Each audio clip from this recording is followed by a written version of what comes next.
Hey, everybody, and welcome to the 145 Rural Podcast. And this is just a quick note before we get into our amazing interview with the talented, young, and rising star, Mr. Jaden Decker. And he was nice enough to do an in-house performance of his new single, and we'll attach the audio of that to the end of this if you want to hear the song, so be sure to stay after for that. And if you want to see a video of it, I say this many times in our interview, but go follow all his socials. They're listed below. Or go to our YouTube channel, and we're going to have that video posted for you, and you can watch it there. So we look forward to seeing you there. Be sure to support Jaden, and here's our interview with it. Thanks again.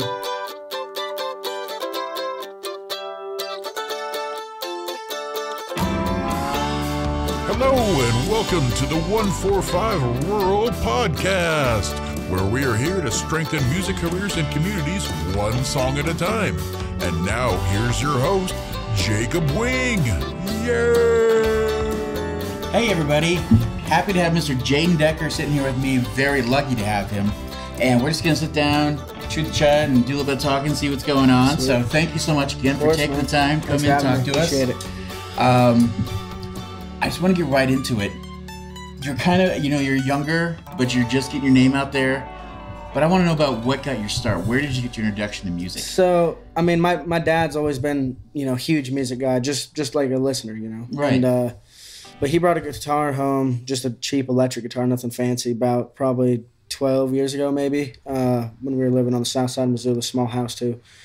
And, the way that little kids are, because like I said, this was a long time ago, so I was probably 6 maybe at the time, and I was all touchy over it, just the way little kids are. Of course. And, he was all hesitant about it at first, and he's like, well, I should be fostering this. So I started messing around with it more and more, and eventually he said to my mom, hey, we gotta get him his own guitar. He's gonna break mine. That's just because I couldn't keep my hands off it.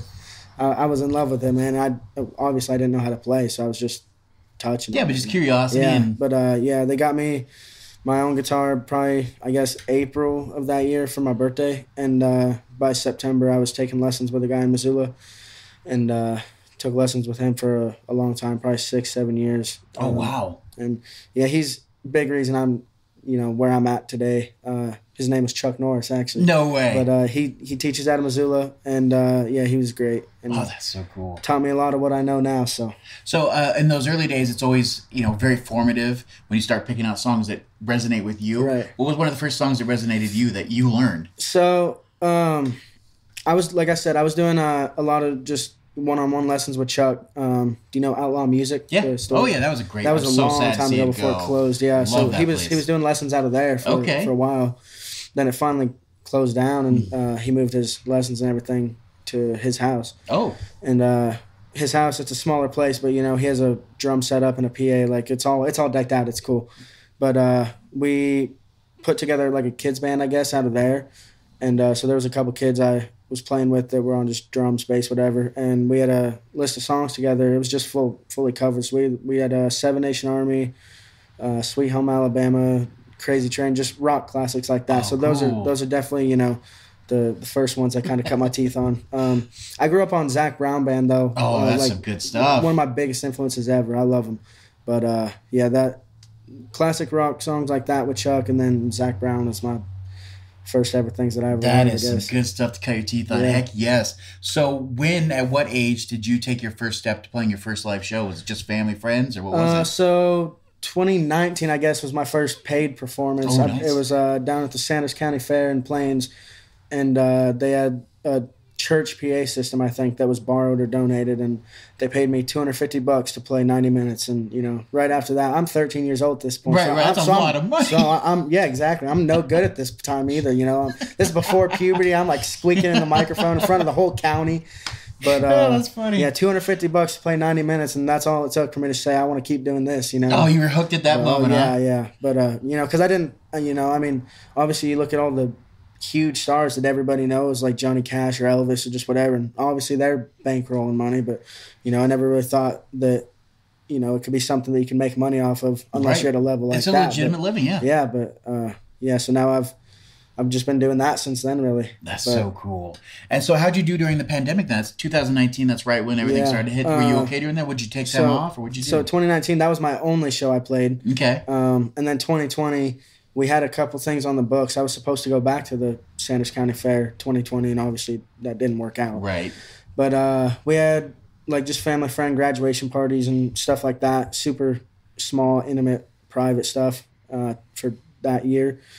And I played probably a total of like 5 to 10 shows that year, so nothing crazy. That's pretty good for that. That's amazing. But and then 2021, it started to pick up a little more, but still nothing crazy at all, just because COVID was still spiraling a little bit.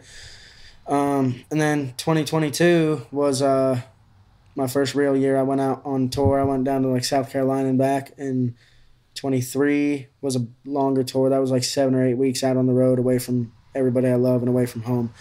That was pretty long, but it was really fun getting to see a lot of country. I'm getting sidetracked from the collection, but 2020, the pandemic, for me, I guess writing-wise was the biggest thing. Is I wrote a crap ton of songs over the pandemic. That's awesome. And I bought a AT2020 microphone, $100 mic, and we had an audio interface that a buddy of my dad's just sent us, because he had an extra or whatever, I guess. And yeah, I cut 10 of those songs in my bedroom on Logic Pro that I wrote, and I teamed up with Joe Palmerico from Atlantic Records. He's one of the producers there. Oh my God, we didn't sign nothing, but I just found him on Instagram, and we did that. That's really cool. But yeah, so that was a self-recorded and then produced by him record, and it was called Montana Grown. It's not out anywhere now because looking back, it sucked. Right, but it was your first go. But yeah, I mean, I guess there's a few select folks around Montana or wherever that have CDs of it when we still sold copies of it. But yeah, that was my first project, first thing I really put out. And yeah, but the pandemic was definitely a big stepping stone for me writing-wise because I had nothing else to do. So how did it go writing your first couple of songs? Have you felt yourself in the growth that's coming? Yeah, obviously, for sure. The music that's out now is so great that you can go listen. Please go listen on Spotify, Apple Music. It's all linked below. I appreciate that. But it's fantastic. So what were your growing pains like to that? From the beginning of your songwriting? Yeah. So 2019, I guess, was when I wrote my first ever song. My first legit song, I guess. And Josh Rhines, we recorded it with him at his studio in town. And I think the Vault? I don't know the name of it. Oh, Southwest Studios. Oh, okay, yeah, fantastic. And we gave him like $50. And remember, I'm like a 12, 13-year-old kid. And so he was probably thinking, what's this kid thinking? Because, dude. It's a lot of money to a 13-year-old. Yeah, right. But we gave him $50. It was like a 20-minute session. We were in there, we cut the song. It was just me and my guitar, and it was super basic. I don't even know if we had any reverb or anything on it, but it's super cut and dry and basic. We put it out on Spotify like 3 days later, and it did a little something, but I had no idea what I was doing in terms of promotion and everything at that time, and that's nowhere to be found now either. I still have the file. I'll go back and listen to it sometimes and be like, dude, this sucks. But yeah, that was my first song I ever wrote, and then I did some stuff with Mike at the Vault back in 21, I guess, and I'm in the process of recording a couple songs with him now. Oh, they're so great. Yeah. He's a fantastic. So you got some songs recorded. You're stepping out doing that. Let's talk about your shows and have they've grown in number. Your fans are growing. You're getting bigger shows. When did you start to feel a change from those first beginning shows to more people getting those bigger numbers? So I guess the change, it might have been going on a little longer than what I'm about to say, but I guess it became apparent to me probably in the last, only 8 months or so. But yeah, like I said, I've been technically playing shows off and on since 2019, but 2022 was when I really had my first start, did the tour. I think I did like 70 or 80 shows that year, and then 23 we did like 105, just over 100. And but those first few shows starting out, like obviously I'm just a no name, just someone playing music, right? So it doesn't really matter to the people that are there, right? They're just eventually they're already there, right? So. Eventually I start putting more music out and really trying to do something with it and promote my stuff. And I have people messaging saying, hey, I saw your show last night, it was great, or I'm going to see you here, or I saw you here and there, and it just kept snowballing kind of after that. And now it's to the point, like I'll play the Jack out in Lolo or the Rustic Hut, the Sunrise in Missoula, just local spots like that. And we're seeing, big groups of the same people. And people coming to see you specifically. Right. That's so cool. It's awesome. Way to go. So all that included, what, everything happening, what would you say personally for you has been your biggest win so far? Like one that you can look back and say, I can't believe this happened. One of those moments. Have you had any of those? I've had, I think, a few for sure. One of them, and this isn't in no order, just what's coming off my head. One of them, I went down to Nashville last year, a little over a year ago, and I cut a record at Blackbird Studios. I saw that. That was great. And there's that video. Was awesome. If you go check out his YouTube channel, there's some video of it there. It's there fantastic. is, yeah. We have some more that we'll probably put out at some point. Cool. But it was awesome. That's more of an acoustic record too. We have like fiddle and banjo throughout it. But Tom Verm at Blackbird and his buddy Zach Seabolt produced it. My manager Jason Miles hooked us up. They're good buddies and everything. But that was surreal to me, because I never thought I'd be cutting a record in Nashville, let alone Blackbird Studios. Right, the Blackbird Studios. That's so amazing. It was crazy. We flew down there out of Bozeman. We got there, and the first couple days we did like pre-production stuff at his house, at his home studio, and then the next couple days we cut it at Blackbird. Oh, what a great setup. Yeah, it was awesome. It was 80 degrees when we left Nashville that week, and we flew back into Bozeman, and it was 25 degrees in a snowstorm. That Montana shock when you get back. We had a show in Emigrant over by Bozeman at the Old Saloon too that night, or we were supposed to. I guess we did play it, but there was a blizzard, and we were staying in Livingston at just one of the motels there. And then I was supposed to play over in Billings the next day, and we couldn't make it because of the snow. We were trapped in at our hotel after it was 80 degrees in Nashville 2 days before. What a freaking shock. That's amazing. Hi there, and welcome to the ad break. We're just going to take a moment to let everybody know about our community of growing members, and if you'd like to be a part of that, just look at the info below, and there will be a click there for an email sign-up to join in and get your voice heard. As well, if you're enjoying this content, please join our Patreon at patreon.com/145rural. There you can join any of our groups, and you can add to the discussion of what topics we will choose that will help you and hopefully future members of our groups, as well as join monthly Q&As and other such benefits. Again, that's patreon.com/145rural, and we look forward to seeing you there. Now, back to that regularly scheduled episode, and enjoy that content. Thanks again. Let's talk about that. So you did some studio time there. You've worked in the vault. So what is it like for you to work in the studio? Like, what's your process? Do you get nervous? Anything like that? I feel like I kind of just go with the flow as of process-wise because, I've been lucky enough, Mike and Tom and just the producers I've worked with, they're so great to me to where they don't say, hey, this is what it needs to sound like, but they'll give me their input, Right. And they'll say, hey, I think you should try this or this, but it's your song and it's up to you, and so that's the biggest thing to me is just having that advice, but leaving the creative rights to you. You know what I mean? Yeah, right. But it's been so great with both those studios, and I don't really get nervous. I don't think just because I've been playing shows, so I kind of get used to it. And obviously, it's two different worlds, recording and playing live. But for me, I guess it's in terms of nervousness and everything like that, it's one and the same almost because, sometimes I'm playing a show for anywhere from 100 to 1,000 people. Yeah. And then, I'm playing in a room cutting songs for 5 people. It's no big deal, Yeah, it's a great way to think about it. Right. Well, what if you were talking to like yourself before you've ever gone in there, or this show here, we like to gear it towards people that are, just getting their start or trying to find a way to get out there. What would you say to somebody that was they're scared to take their first step in the studio? Like, what should they have ready or prepared, anything like that? Any advice you'd share with somebody like that? Just do it, dude. Yes. That's the only way I would put it. As for, I guess, having stuff prepared for, like, studio recording stuff specifically, try to figure out, like, the key of the song tempo, because I'm terrible at that. About that. I know nothing about music theory, honestly, which you would probably think different. No, it's pretty common, actually. I should know some stuff about music theory, and I don't.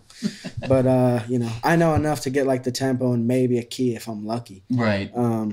But, yeah, that's the two biggest things, especially if you're going to add, more instruments to it and have a band production feel on it, figure out the information of the song before you pull up to the studio and say, hey, producer, like, can you figure out the stats of my song for me? Because I don't, But yeah, I mean, just do it. Don't hesitate on it. Don't be nervous. I mean, like I said, I cut that song in 2019 and it sucked. It was terrible. I'll send you the WAV file. I have it somewhere. Oh, cool. But yeah, just go for it. You know. That is some fantastic advice. There's just nothing better you can tell anybody or get across. Right. Just go do it. Whatever's holding you back, screw it. Just get in there, do it. Exactly. That's so cool. Well, let's talk about, you've done open for some pretty big names. And, this is a great time just for you to talk about some of, pat yourself on the back, brag a little bit. What have been some of the people that you've opened for that have just been amazing? So there's a venue up in Great Falls called the Newberry. Right. And I opened for, I think, 3 shows for them by now.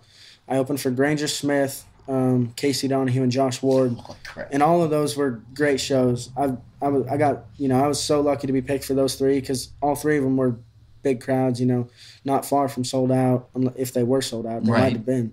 But, and all those 3 guys and their teams were so great to me too. Just, awesome company.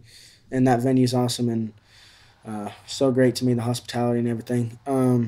Another one, I opened for Sam Barber, if you know him, down in Oklahoma. It's so cool. We were playing Zach Bryan's album release party when he dropped his record, American Heartbreak. Are you kidding me? Yeah, and I guess, I mean, obviously Zach was blowing up before that, but that record's what, really put him on the map. Wow. When somebody tells you to brag, you sure bring it. That is so cool. Yeah, Zach has a fan group on Facebook that just, I guess, some original fans made a long, long time ago, and Zach's dad, Dwayne, is in there, and me and my dad are in there, and back in 2020, I was just recording covers of me playing Zach Bryan songs and with my little cheap microphone, right. posting them on the fan group, and my dad would post in there sometimes too, just comment, keep up to date with some stuff. And Dwayne, Zach's dad, reached out to my dad and was like, "Hey, I like what your son's doing. He's got a good voice. We're hosting a release party for Zach down here in May. We're gonna have some artists, and I can't promise you pay." And so we went down there with no guarantee of any money, and it was like a 2-day trip, 2 or 3 day drive. Yeah, but just for the exposure and the experience to have that, it was so cool. And Sam headlined, and he's obviously blowing up now, crazy. And Wyatt Flores was down there too. He's blowing up now too. He was just like a surprise guest, like nobody really knew he was there. But then Dwayne was like, "Hey, hop up on stage and play some songs." Oh my god!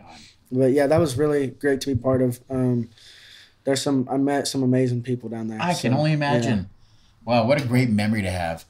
Let's switch it over to your career, and like we were talking about how great you're doing, opening up for all these people, and you've got all these songs, you're getting these recordings out. Again, go listen to it.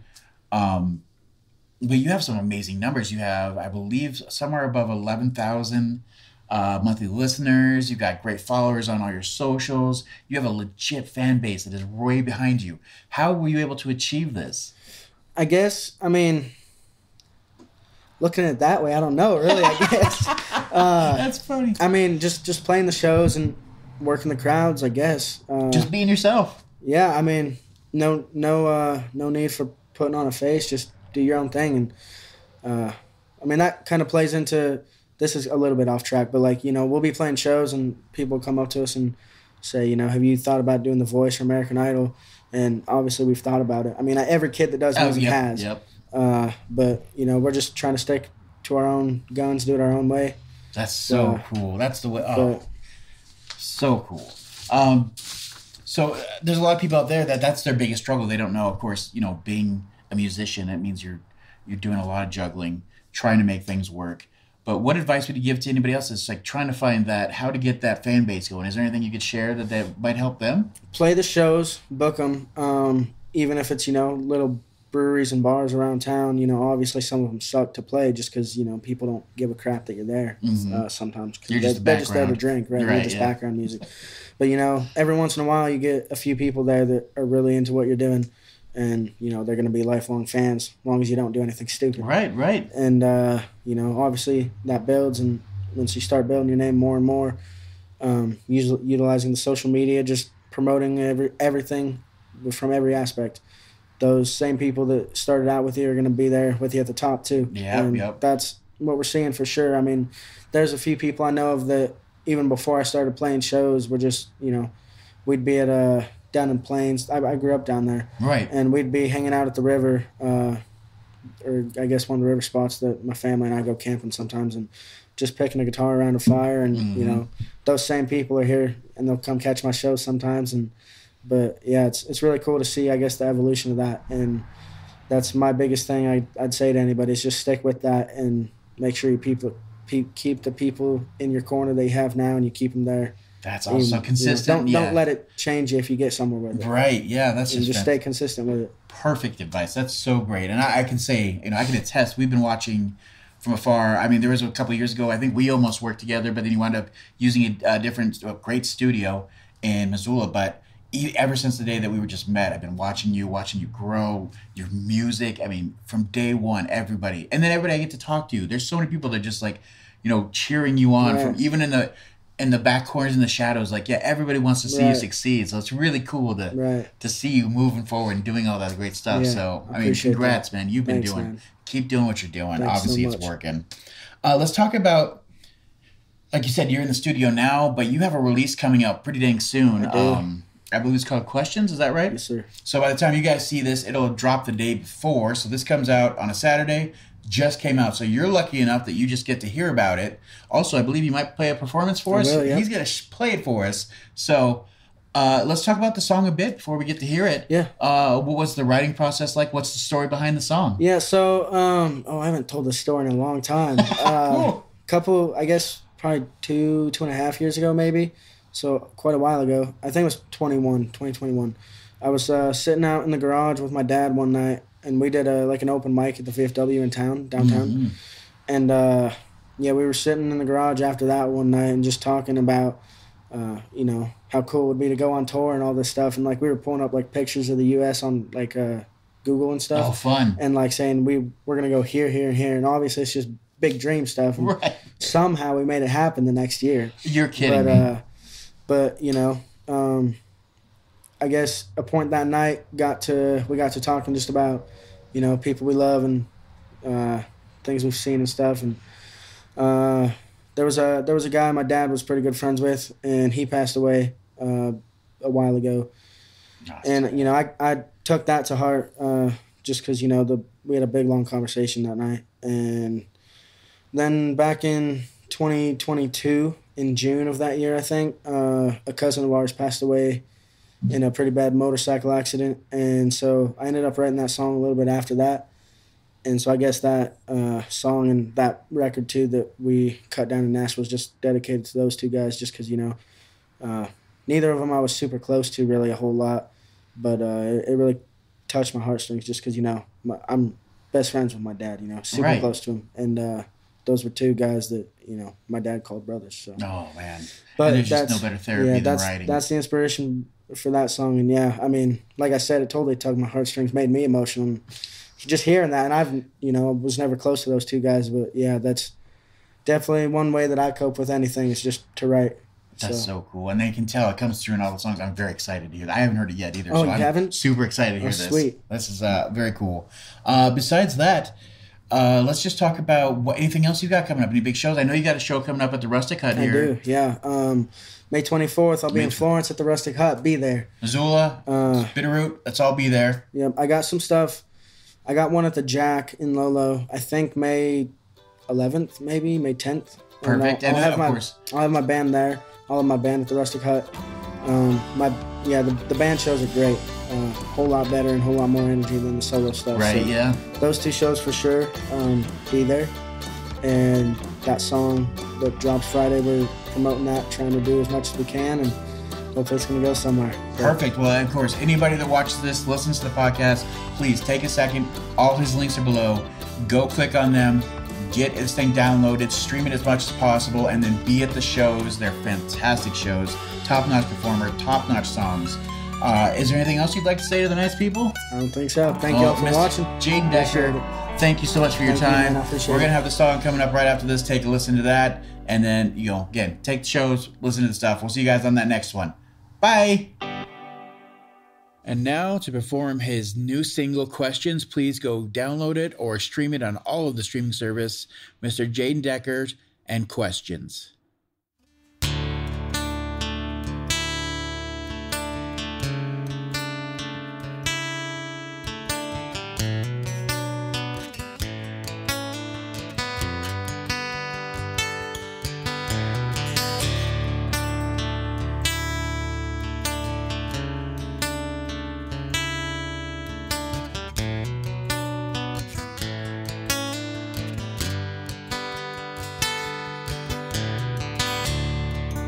the end finally found its way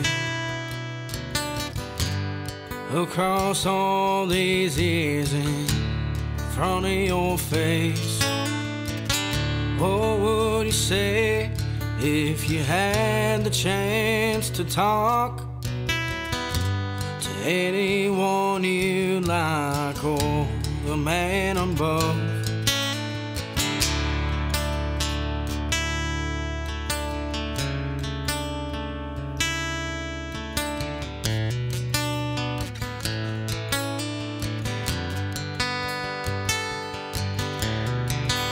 What would you ask if you could wish one wish?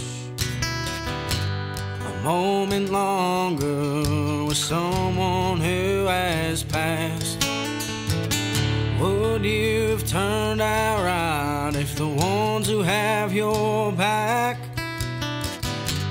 were never by your side to save your ass? These are the questions often wondered to myself. Now I'll share them with everybody else. The sun will one day shine after the rain is gone. Every soul across the rainbow bridge where it came from. Hearts are gonna tear, tears are gonna fall, trying to find the answers to the questions in us all.